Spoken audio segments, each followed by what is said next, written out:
안녕하세요, 여러분. 재테크하는 월급쟁이입니다. 실투자금 5천만 원을 10억으로 수익률 20배 자산 늘리는 방법. 오늘 설명해드리는 방법은 제 개인적인 생각으로는 정말 100억 이상의 가치가 있는 지식이라고 생각합니다. 오늘뿐 아니라 다음 주 강의까지, 다음 주 방송 내용까지 아주 의미 있는 방송이 될 거라고 자부합니다. 구체적인 투자 방법을 여러분들에게 가르쳐 드리고, 제가 가르쳐 드리는 방법은 전체적인 부동산의 개념을 알아야지 투자를 할 수 있는 그런 방법입니다. 그리고 제가 늘 말씀드리지만 열심히 생활하시는 분들에게 기회가 돌아갈 수 있는 그런 방법이기도 합니다. 궁금점 문의는 제 메일로 주시면 정말로 아주 절실한 사연이 있는 분은 제가 방송 사연으로 채택을 해서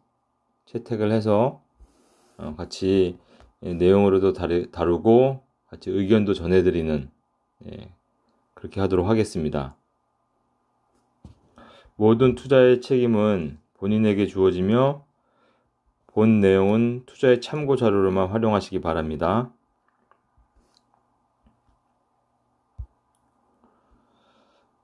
금일목차. 금일목차는 최근 부동산 동향 및 기사, 그리고 투자 1급 비법, 토지의 가치를 미리 알고 선점 투자하는 정말 100억 이상의 가치를 가지고 있는 지식이라고 생각합니다. 오늘 하는 것 조금, 다음 주에 하는 것 조금, 이런 식으로 해서 좋은 방법을 여러분에게 같이 공유하도록 하겠습니다.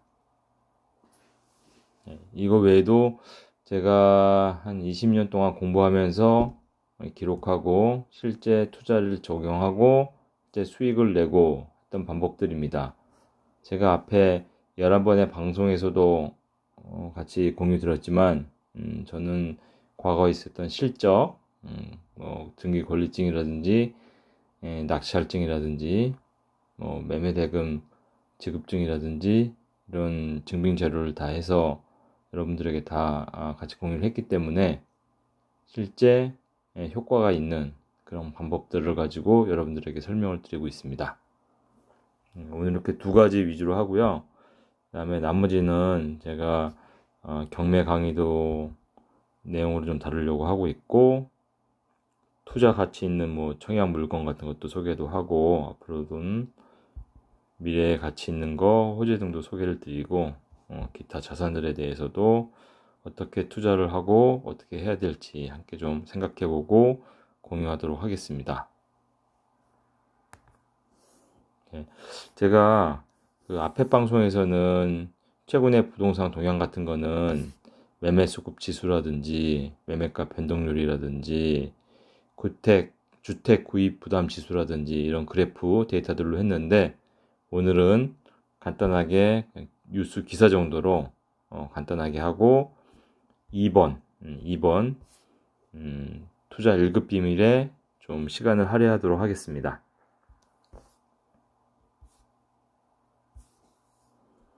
네, 최근 부동산 좀 동향을 보면요, 뉴스라든지 기타 사설 논문 같은 것들에서 좀 발췌를 했는데요. 지금 서울 아파트 값 완연한 지금 하락 추세에 있죠. 아직 마이너스로 완전한 하락은 아니고 매매가 상승률이 좀 줄어드는 추세입니다. 지금 홍만기 부총리는 하락 바로 직전에 와 있다, 그런 언급을 하고 있는데, 실제 매매 수급 지수, 또 주택 구입 부담 지수, 그런 것들을 매매가 상승률, 전세가율 변화 이런 것들을 좀 보면서 추가적으로 좀 더 판단을 해봐야 됩니다. 하지만 지금 전체적인 방향은 좀 부동산 가격이 좀 주춤하는 그런 형국을 나타내고 있습니다. 또 추가적으로 이제 어제 나왔죠. 어제 나온 기사인데,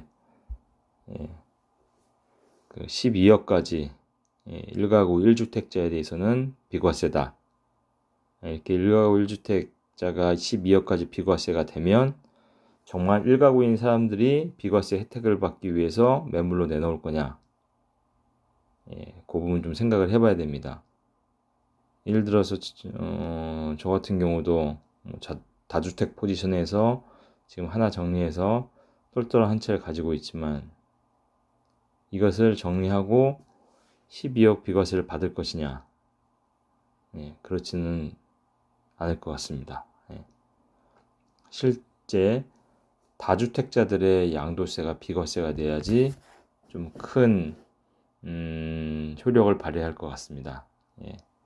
아무튼 이런 기사도 있고, 두 번째는 지금 GTX A, B, C를 따라서 그 노선을 따라서 집값들이 많이 올랐는데 지금 광명과 인덕원 집값이 좀 조정을 받고 있다. 너무 큰 폭으로 짧은 순간에 올라서 좀 집값 조정을 받고 있다. 그런 내용이 지금 나와 있습니다. 홍다 중국의 부동산 업체 인데 지금 빚만 2조 위안, 2조 위안이면 곱하기 160을 하면 320조라고 합니다. 엄청난 거죠. 중국 부동산 경기 침체 압력이 커진다. 중국 부동산 경기 압력이 안 좋아지면, 경기가 안 좋아지면 한국에도 좀 영향이 있겠죠. 전체적인 추세를 좀 파악을 하고 있어야 될 것 같습니다. 그리고 G20 중에 가계빚 줄이는데 한국만 지금 계속 늘고 있다고 합니다. 저희가 계속 지금까지 얘기했던 가계 재tul이 너무 많다. 그 부분입니다. 좀 조정을 해야 되겠죠. 내년에 지금 대출 제한도 총 대출 총액도 올해보다 좀 줄인다고 하고 있고, 뭐 지금 금리도 올라가고 있고, M2 유동성 측면에서는 그렇게 좋은 방향은 아닙니다. 그런 방향을 잘 읽고 계시다가 내가 지금 투자를 보류해야 되냐, 실거주면 사야 되냐, 좀 기다려 볼까, 이런 걸 판단을 해야 되겠죠. 그리고 종부세 두들겨 맞느니 상가주택서 주택 없애고, 다주택이니까 종부세를 너무 많기 때문에 상가주택에서 주택을 없애버리고 그냥 순수하게 상가로만 하겠다. 그런 방법이죠. 주택에 대한, 지금 다주택에 대한 보유세 부담이 엄청 크다는 것을 느끼고 있습니다. 또 미국이 테이퍼링을 내년 3월에 조기 종료하고 금리 인상을 할 것이다. 제가 보기에는 거의 한 1년에서 1년 반 정도 당겨진 것 같습니다. 이렇게 되면 긴축을 들어가기 때문에 돈이 좀 회전이 좀 안 될 수가 있죠. 그런 상황을 잘 파악하고 있으면 될 것 같습니다. 그리고 신용대출 금리가 5% 중반, 연끌하는 분들은 정말 견디기 힘들 수도 있을 것 같습니다. 5%대라. 이런 시국에 내가 지금 집을 사야 되냐, 한번 좀 생각을 해봐야 되겠죠.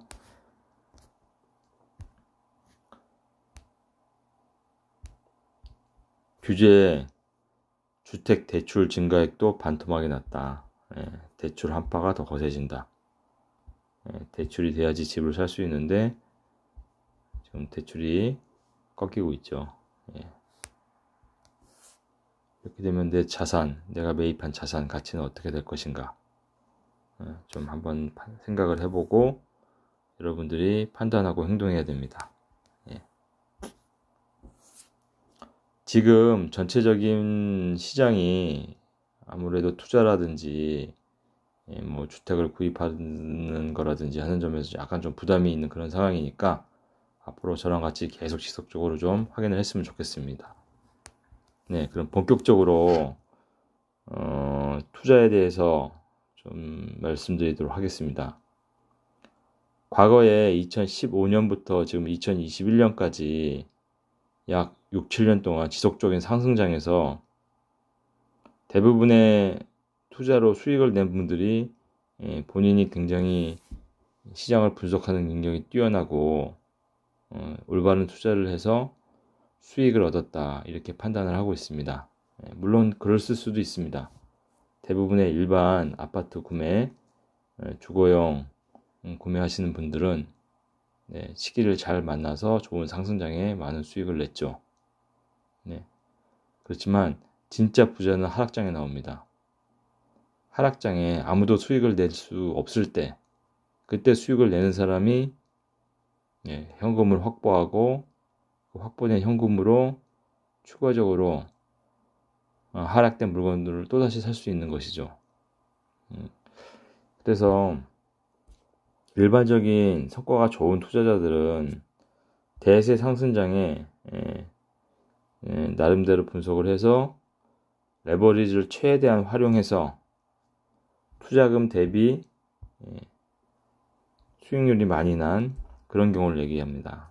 일반 매매라든지 경매라든지 공매 등을 통해서, 또는 둘째는 대세 상승장에 수익형 부동산을 경매, 공매, 금매 등으로 해서 현금 흐름을 확보한 경우, 지금 대부분의 부동산 방송이라든지 재테크 방송에서 이런 성과를 가지고 많은 부를 창출했다고 좀 설명하고 나와서 방송도 하고 그럽니다.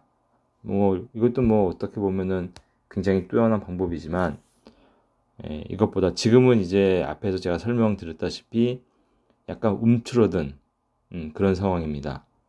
그런 상황에서는 정말로 공부를 많이 하고 분석을 많이 하고 실제 경험이 많은 그런 투자가 필요합니다. 그런 분이 실제 이런 장에서도 수익을 낼 수 있습니다. 그래서 진정한 전문가는 상승장과 하락장에 영향이 없이 정확한 분석을 통해서 미래 가치가 확실한 곳을 선점을 해서 그 길목 투자를 통해서 최소의 비용으로 최대의 효과를 내는 것을 말합니다. 예를 들면 지금은 가치가 없는 지역이나 또는 어떤 농지지만 개발이 확 실시되는 곳, 예를 들면은 3기 신도시 주변이라든지 GTX가 놓이는 위치라든지, 또는 현재는 농지지만 가치가 없어서 집을 못 짓지만 향후에 그 농지가 대도시 개발될 지역으로 바뀐다든지, 이렇게 되면은 단기적으로는 2, 3배, 중장기적으로는 정말 20배, 30배, 100배까지도 올라갈 수 있는 거죠. 이런 것을 분석하는 법을 배워야 됩니다. 그래서 제가 이제 말씀드릴 그 내용은 최근 2년간 제가 직접 투자한 비법으로서 약 한 10배 정도의 수익을 낼 수 있습니다. 여러분도 이 방법을 제가 설명을 드리면 10번이고 100번이고 제 방법을 보고 그 다음부터 여러분이 공부를 하셔야 됩니다. 인터넷도 찾아보고 책도 보고 하면서 내 것을 만들어서 올바른 투자를 하시고 성실하게 회사 생활을 하면서 투자한 금액의 원리금을 갚아 나가야 되겠죠. 근로소득이 없으면 절대 투자를 할 수 없는 그런 방법입니다. 자, 그러면 설명드리겠습니다. 우선 제가 이번에 설명드릴 것은 토지입니다. 토지는 모든 부동산의 근간이 되죠. 토지의 가치는 인간에게 활용도가 높을수록 가치가 높아집니다. 예를 들면은 그 땅에 빌딩을 지을 수 있다든지, 그 땅에 아파트를 지을 수 있다든지, 그렇게 변해갈 때, 농지에서 또는 불모지에서 그렇게 활용도가 바뀔 때, 그때 토지의 가치가 높아지고 가격이 올라가게 되어 있습니다. 그럼 그것을 어떻게 분석해서 어떻게 접근을 해야 될지 그것을 좀 말씀드리겠습니다. 토지는 부동산의 근본으로서 토지를 이해하고 부동산 전체를 이해해야 됩니다. 그래서 토지를 이해하면 부동산 전체를 이해하는 데 도움이 됩니다. 토지에 대한 가치를 정확하게 판단하기 위해서는 인간에게 유용한 건축물을 구축하는 건축 지식이 꼭 필요합니다. 그래서 이번 시간에는 여러분의 눈높이에 맞게 건물의 가치는 동일한 땅에 바닥은 넓게 그리고 층수는 높게 그렇게 지을 수 있을수록 건물을 그렇게 지을 수 있을수록 땅의 가치는 높아지는 거죠. 예를 들어서 농지에는 뭐 벼라든지 뭐 무라든지 이런 것만 심을 수 있잖아요. 그런 경우는 토지의 가치가 1이라고 봤을 때 거기에 1층짜리 건물을 지을 수 있다. 그것도 토지 면적이 100에 1층짜리 건물을 10만큼을 지을 수 있다. 그러면은 가치가 1이었던 토지가 가치가 10이 되는 겁니다. 그런데 그 면적이 100인 그 토지의 면적은 50 그리고 높이는 5층 건물을 지을 수 있다. 그러면 5 곱하기 5가 되는 것이죠. 그렇게 가치가 5배, 10배, 20배가 되는 것입니다. 그게 토지를 이해하는 가장 근본입니다. 그 내용을 아래 설명을 해놓은 거고요. 그거를 전체 면적에서 건물을 지을 수 있는 면적을 건폐율이라고 합니다. 건폐율이 60%다. 그러면 토지가 100평인데 바닥에 60평을 지을 수 있다. 건폐율 60. 그 건폐율에 용적률이라는 것은 건물을 지을 수 있는 층수죠. 그래서 예를 들어서 이 100평짜리의 건폐율이 60평인데 그걸 4층을 올릴 수 있다. 그러면 60 곱하기 4가 돼서 240이 되는 것이죠. 그래서 용적률은 240%가 되는 겁니다. 결론은 건폐율이랑 용적률이 높을수록 땅의 가치는 올라간다. 그렇게 심플하게 알고 계시면 됩니다. 그러면 그렇게 토지가 여러 가지로 나눠집니다. 도시지역과 비도시지역. 도시지역과 비도시지역으로 나눠지는데 비도시지역에서 도시지역으로 가면 비도시는 농촌일 테고 도시지역은 건물들이 많은 곳이니까 비도시에서 도시지역으로 갈수록 변화가 많고 가격의 변화가 크다. 토지가 비싸진다. 그 개념을 알고 계시면 될 것 같고 그래서 도시지역은 주거용 사람이 사는데 상업 물건 팔고 하는데 그리고 공업 삼성전자랑 LG전자 있는데 그리고 그 사람들이 사는 주변을 온화하게 따뜻하게 해주는 녹지 그렇게 구분이 되어 있습니다. 그러니까 땅의 가치가 가장 높은 곳은 어디겠습니까?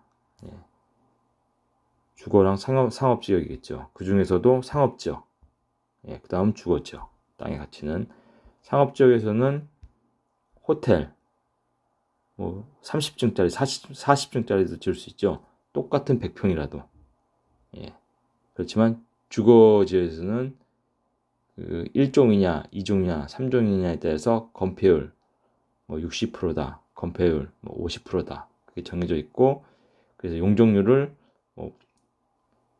1종이면은 예를 들어서 150%다 2종이면은 250%다 이런 식으로 그 퍼센트가 다 정해져 있습니다. 그렇기 때문에 그 토지의 가치는 건물을 많이 지을 수 있는 거, 용적률을 많이 지을 수 있는 거, 그거에 따라서 결정된다. 그래서 그 개념을 나타냅니다. 그 개념을 나타내니 상업지역, 일반이랑 근린 상업지역, 이게 가장 가치가 나가는 거겠죠. 그리고 주거지역도 일반 주거랑 전용 주거지역이 있는데 일반은 주택이 밀집, 그리고 전용은 주거 환경을 보호하기 위한 지역입니다. 돈 되는 상가, 뭐 다세대, 다가구, 이쪽은 주로 2종 일반 거주죠. 건폐율이 60% 정도 되기 때문에 실제 3종 50%보다 빌라, 다가구 이런 거 지을 때는 더 유리합니다. 하지만 용적률은 3종인 토지가 더 높습니다. 그러니까 그런 것도 좀 잘 생각하면서 아무튼 1종보다는 2종이 좋고 2종보다는 3종이 좋고 3종보다는 준주거가 좋고 준주거보다는 상업지역이 좋습니다. 하지만 일반 빌라, 다세대 등을 지을 때는 바닥 면적이 넓은 2종이 3종보다 좋다. 딱 그것만 기억하면 됩니다. 그렇게 기억하면 저희가 투자해야 될 지역은 농지나 또는 사람이 살 수 없는 곳에서 사람이 살 수 있는 곳으로 바뀌고 사람이 살 수 있는 곳으로 바뀌었지만 그것도 1층, 2층만 지을 수 있는 곳보다는 10층, 20층, 30층을 지을 수 있는 준주거 지역이나 상업 지역이 훨씬 좋다. 그렇게 딱 정의를 하면 됩니다. 그렇게 정의를 하면 되고 변화가 농지나 녹지에서 사람이 살 수 있는 지역으로 바뀌고 그 사람이 살 수 있는 지역이 더 번화한 곳으로 바뀌는 그거를 찾아서 투자를 하면 된다. 그렇게 심플하게 하고 이것은 여러분이 방송을 보면서 이 자료를 계속 정지화면으로 놓고 읽고 정지화면으로 놓고 읽고 하면서 숙지를 해줬으면 좋겠습니다.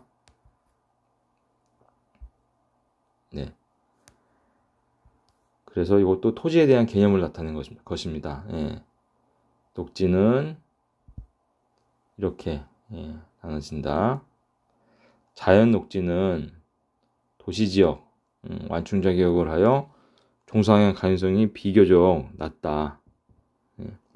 하지만 생산 녹지는 농림지역에서 종상하는 토지로서 투자 가치가 높습니다.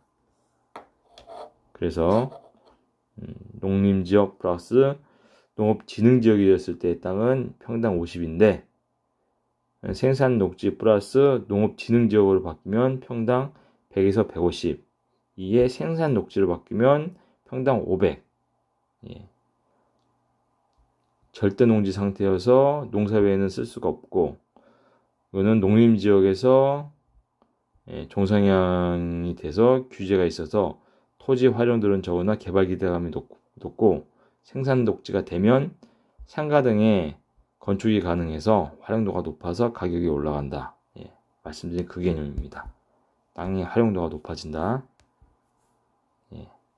그래서 중요한 것은 개발사업지구 인근, 도로사업 등을 통해서 교통량이 많아지는 지역에서 토지 활용도를 높이기 위해서 용도 지역을 동성화하면서 가격이 올라가기 때문에 그런 지역을 여러분들이 정보를 수집하고 임장을 하면서 투자를 해야 됩니다.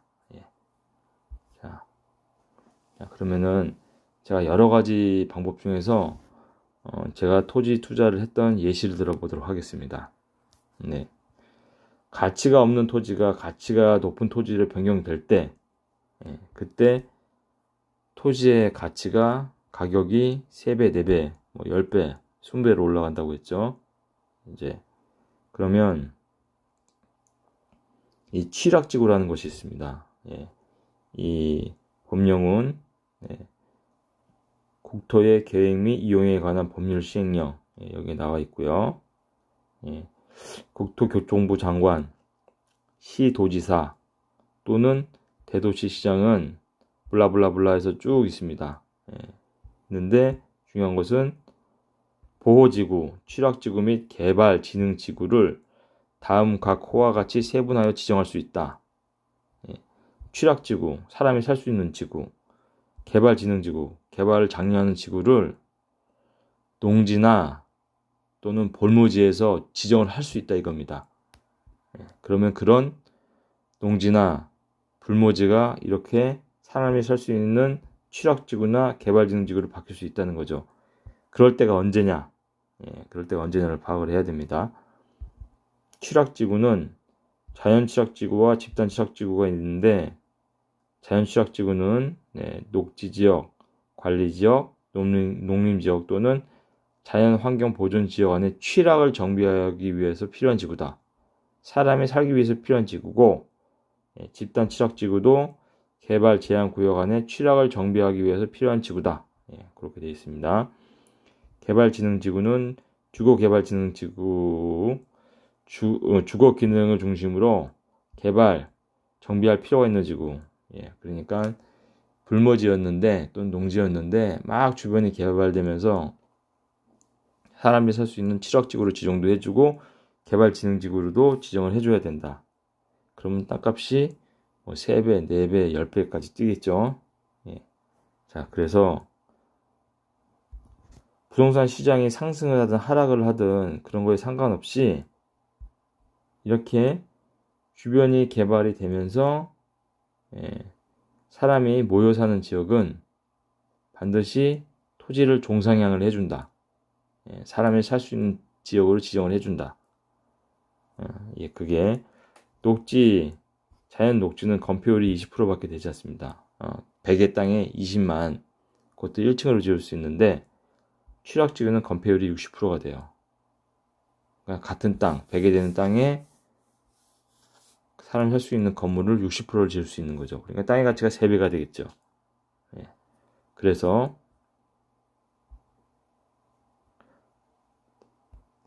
군집해서 모여 살고 주변에 도시화가 이루어지는 그런 지역은 자연 녹지가 취락지구로 바뀔 가능성이 높아서 땅값이 3배, 4배가 올라가게 됩니다.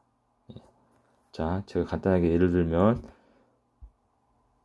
이것은 이제 용인시 자연취락지구의 지정 기준 및 정비에 관한 조례입니다. 이것은 지방자치별로 다 있는데요. 한번 찾아서 보시면 되고 이런 거 찾는 방법은 여러분이 인터넷 조사하시면 됩니다. 그렇게 조사하시면 요 이천 지역에 있었던 일인데요. 이천 지역은 그 용인시 지정 기준을 따라가기 때문에 특별한 이천시에는 이런 조례가 없어서 용인 거를 따라간다고 그렇게 준용해서 사용을 했습니다. 그래서 이천시 같은 경우를 보면 이천시는 이천에 SK 하이닉스가 이렇게 들어와 있습니다. 들어오고 또 여기 이천역이 시설이 되면서 여기 이렇게 철도가 있죠. 그런데 여기 화살표된 지역, 이 지역은 자연녹지인데 사람들이 모여서 살고 있고 군집해서 생활을 하고 있습니다. 그래서 기존의 자연녹지가 취락지구로 변경될 지역을 선정해 가서 투자 시에 건폐율 상향에 따른 집가 상승 3, 4배 정도를 누릴 수 있는 거죠. 그래서 10% 이상 군집해서 모여 살고 있는 인근 도시화가 진행되는 그런 지역은 취락지구로 지정될 가능성이 굉장히 높습니다. 그래서 이게 농지 지역인데 사람들이 모여 사는 그런 지역이 있고 주변이 막 개발이 돼요. 그럼 그건 100% 취락지구로 지정될 확률이 높습니다. 그런 지구를 선점해서 중장기적으로 투자를 하면 여기 SK가 잘 되면 더 많이 늘어나겠죠. 더 많이 늘어나면서 이쪽도 더 개발해야 되겠죠. 그래서 취락지구로 바뀌고 취락지구가 다시 1종으로 바뀌고 1종이 다시 2종으로 바뀌고 이런 식으로 변화가 되게 됩니다. 그래서 그런 투자를 파악을 해야 됩니다. 실제 제가 2000식을 해서 고시된 것을 가지고 왔는데요. 제가 앞에서 말씀드렸던 그 지구가 이렇게 취락지구로 신설이 되면서 땅 가치가 3, 4배가 뛰었죠.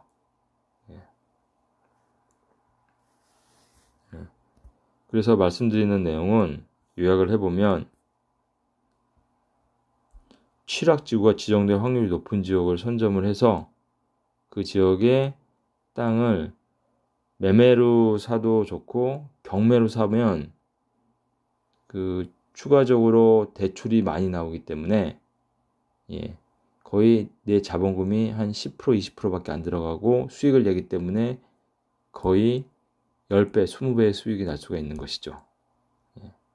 그래서 요약을 하면 도시형 취락은 대지 밀도가 40% 이상이거나 호수 밀도가 헥타르당 10호, 농촌형 취락은 대지 밀도가 30%이거나 호수 밀도가 헥타르당 10호 이렇게 모여 사는데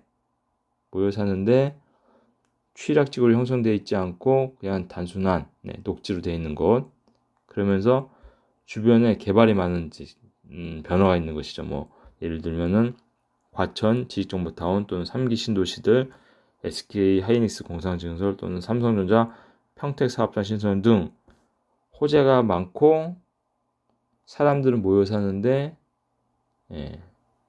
농지로 되어 있다.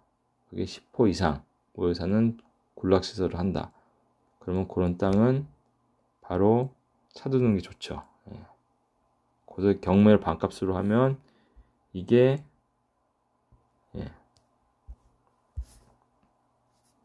거의 뭐 6배, 10배까지 올라가게 되는 것이죠. 그래서 이번 시간에는 이런 토지의 가치에 대해서 설명을 드렸고요.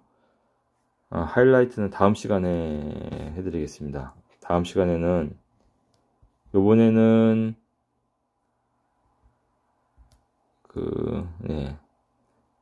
자연 녹지가 이렇게 취락시 지구로 선정되는 경우를 설명드렸는데, 다음에는 이 취락지구가 1종, 2종 거주지역으로 종상향되는, 그래서 건폐율과 용적률이 높아져서 가격이 3배, 4배, 5배, 6배, 10배 이렇게 올라가는 그런 토지를 선정하는 방법과 어떻게 검색하는지 그런 내용을 좀 공유를 드리겠습니다.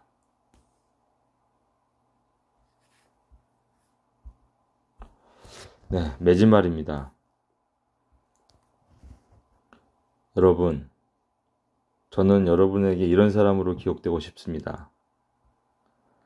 저는 어릴 적 흙수저여서 부모님이 365일 새벽부터 밤 늦게까지 옷도매상을 하셨습니다. 추운 겨울에 얼굴과 손발이 얼어 터져서 힘들어 하시는 부모님을 뵈면 늘 고맙고 눈물이 앞을 가렸습니다. 삼형제인 저희는 부모님의 사랑이 그리웠습니다. 부모님의 사랑을 그리워하며 우리 삼형제는 웃기도 하고 울기도 하고 화내기도 했습니다. 가장 기억에 남는 어머니의 사랑은 어릴 적 어머님이 새로 사주신 새 신발 주머니를 아주 깊은 하천에 제가 빠뜨린 적이 있었습니다. 어머니께서는 여성의 몸으로 다칠지도 모르는데 하천 한가운데 걸려있던 제 신발 주머니를 찾아서 울고 있는 제게 건네줄 때였습니다. 제가 울던 이유는 부모님의 고생이 눈에 보이는데 장남인 제가 제 장난으로 새 실내화와 신발 주머니가 사라지는 것이 고마운 부모님께 죄송했기 때문입니다. 누군가에게 저도 저희 부모님과 같은 존재가 되었으면 합니다. 생각만으로도 감사하고 눈물이 나는 그런 존재 말입니다. 제가 조금 알고 있는 지식을 공유하고 힘들 때 서로 위로의 말을 하고 기쁠 때 함께 웃는 진심을 공유하는 인생의 동반자가 되고 싶습니다.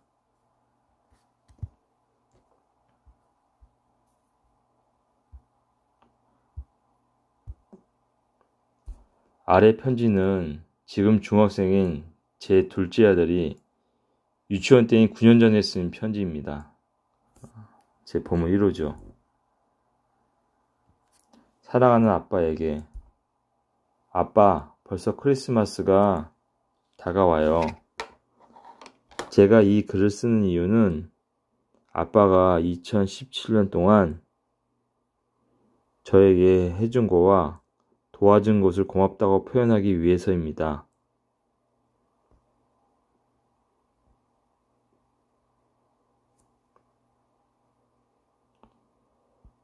크리스마스 선물을 드리는 거예요. 제가 아빠에게 도움받고 많이 아빠가 선물 주셔 고마웠던 일이 있었는데 그 중에서 제일 고마웠던 것은 학교 준비물로 리코더가 필요했을 때 아빠가 저를 위해서 저녁에 같이 가주셔서 감사했어요. 또한 아버지가 저를 위해서 매일같이 회사에서 일해서 돈을 벌어와 주시고 밥을 차려주셔서 감사해요. 앞으로는 제가 많이 아빠를 사랑할 수 있고 사랑스럽게 여길 수 있는 아들이 되도록 노력할게요. 그럼 안녕히 계세요.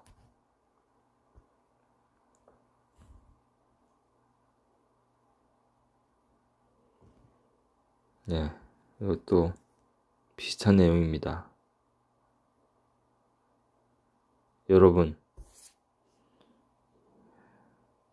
여러분에게 기억되고 싶은, 도움을 드리고 싶은, 같이 손잡고 인생을 논할 수 있는 그런 재테크하는 월급쟁이가 되고 싶습니다. 감사합니다. 오늘 방송도 도움이 되셨다면 구독, 좋아요 부탁드립니다.